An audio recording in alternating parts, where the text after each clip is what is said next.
tenter une recette sucrée. Et quelle est-elle, même? C'est le gâteau au chocolat. On y va? Let's go! C'est parti! Pour cette recette, il nous faut 100 g de beurre et 100 g de chocolat pâtissier, 200 g de sucre semoule, 2 œufs, 100 g de farine, un sachet de levure et une pincée de sel.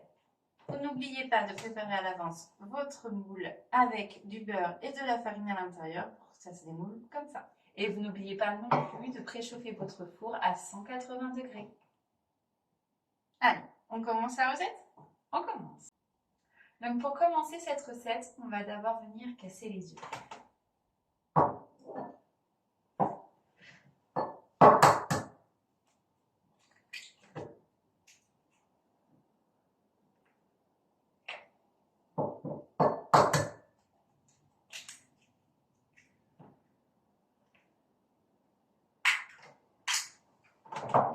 On va ajouter les 200 g de sucre.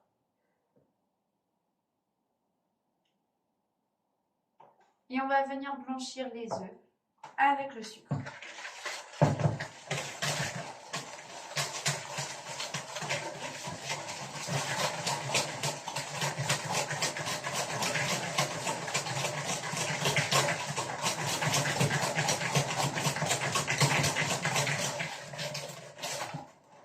Maintenant, on va venir incorporer la levure.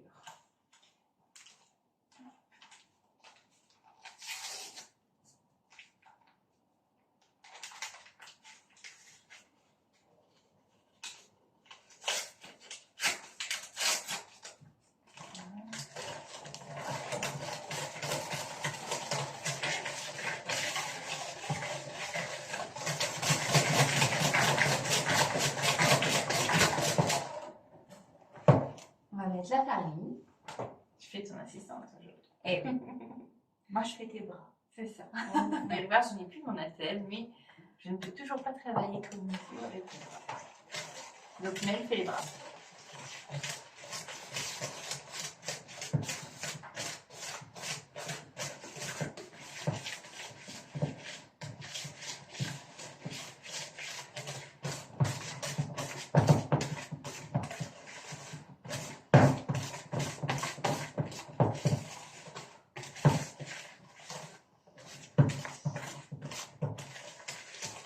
Vous voyez, on maintient une constance assez épaisse, mais pas trop. Elle reste quand même liquide.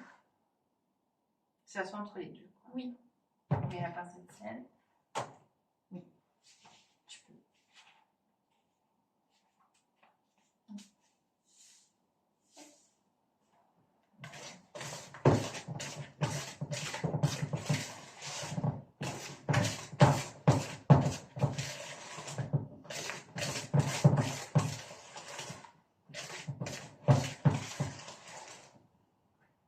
Maintenant, on va aller faire fondre le chocolat avec le beurre.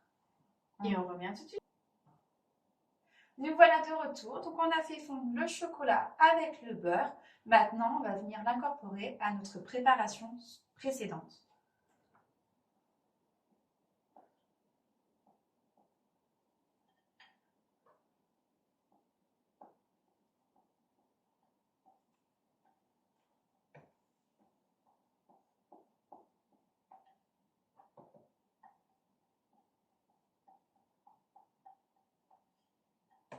Nous, on a fait fondre au micro-ondes, je tiens à préciser, parce que c'est vrai qu'on a fait fondre. Vous pouvez très bien le faire fondre dans un bain-marie si vous le souhaitez. Et qu'est-ce qu'un bain-marie? Parce que tout le monde ne sait pas. Alors, un bain-marie, c'est une casserole remplie d'eau. Vous mettez un récipient dessus qui recouvre la casserole et puis vous faites fondre votre chocolat par-dessus. Ou directement dans la casserole avec le beurre et puis le chocolat ensemble. Oui, ça se fait aussi. Moi, je fais comme ça. Quand j'ai du temps. Quand j'ai pas de temps, c'est une fois.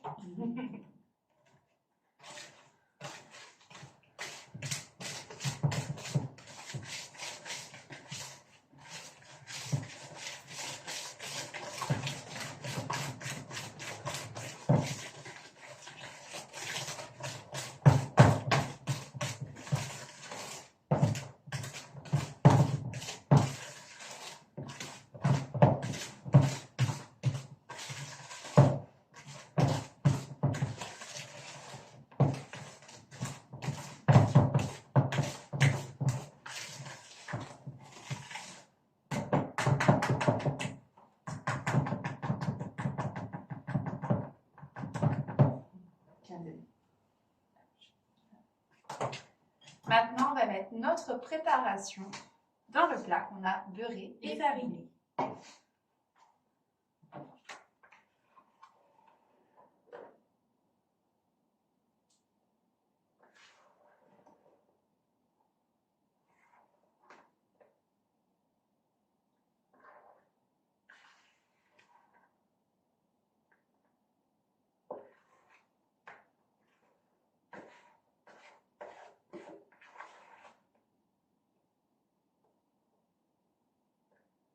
Pour ceux qui ne nous ont pas encore vus et qui sont à la première vidéo, ça s'appelle une corne. Ça permet de vraiment bien racler et de récupérer énormément de pâte. Ça évite la perte.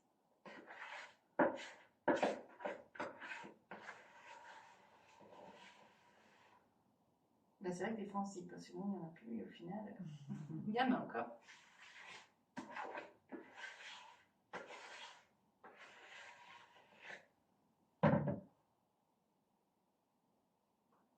N'hésitez pas à rétaler équitablement dans votre boule. Parce que moi je mets tout d'un côté. Ben, c'est parce que la pâte elle est entre les deux, elle n'est pas liquide. Quand elle est liquide, elle se disperse bien. Et quand elle n'est pas liquide, il faut l'aider un petit peu quand même. Donc voilà. Donc voilà ce que ça donne. Donc on va l'enfourner à 180 degrés pendant une demi-heure. On vous dit à tout à l'heure. À tout à l'heure. Nous voilà de retour après une demi-heure de cuisson. Donc on vous montre le résultat. Il est très beau. Oui, il sent bon aussi. Vous n'avez pas encore les odeurs, mais nous on les a. Vous allez les avoir bientôt après l'avoir fait. Donc je tiens à vous rappeler que pour la cuisson, pour savoir s'il est bien cuit, il faut mettre une pointe de couteau. Et je ne sais pas si vous voyez, mais il n'y a rien dessus. Il faut qu'elle ressorte comme ça. Oui, sinon ça veut dire qu'il n'est pas assez cuit. Et si vous voyez qu'il n'est pas assez cuit, vous remettez quelques minutes et puis vous revérifiez à nouveau. Faut pas hésiter surtout à faire ça. Oui, on vous souhaite une bonne dégustation. N'hésitez pas à liker, partager, commenter et à vous abonner. À très bientôt dans une autre vidéo. À bientôt.